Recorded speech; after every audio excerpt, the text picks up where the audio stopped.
गौरा चिट्ठिया लिखली बाबा भोलेनाथ के, बेलवा के पात पे ना।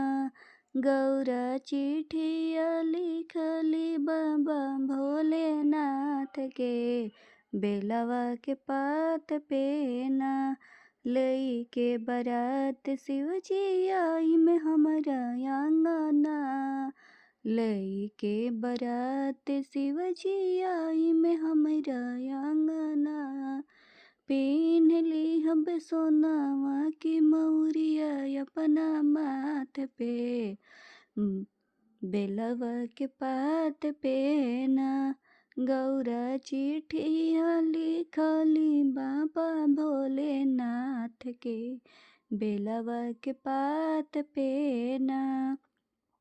बनी के आई में शिवजी सुंदर दुल्हवा, देखी के खुश होई है गौआ के लोगवा। बनी के आई में शिवजी सुंदर दुल्हवा, देखिए के खुश होई है गौआ के सब लोगवा।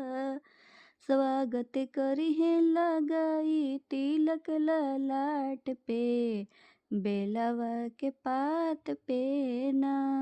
गौरा चिट्ठिया लिखली बाबा भोलेनाथ के, बेलवा के पात पे ना।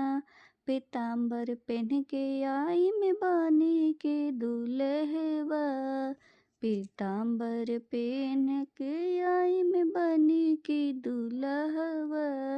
डम डम डमरू बजवत आई हाथ में, बेलवा के पात पे ना।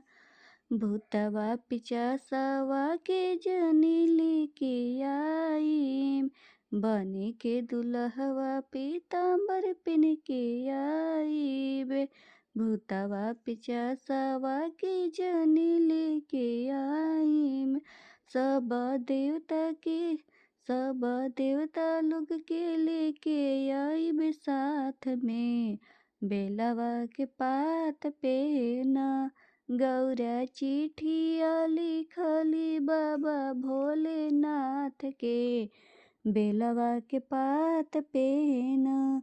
रौरे संगवा जाइबे हम चढ़ी के डोलिया, रौरे संग जाइबे हम चढ़ी के लली डोलिया। हमारा लले ले आई सिंदूर टिकुलिया, हमारे लले ले आई में सिंदूर टिकुलिया। सिंदूरा लगाई में हमके अपने हाथ से, बेलवा के पात पे ना। गौरा चिट्ठिया लिखली बाबा भोलेनाथ के, बेलवा के पात पे ना।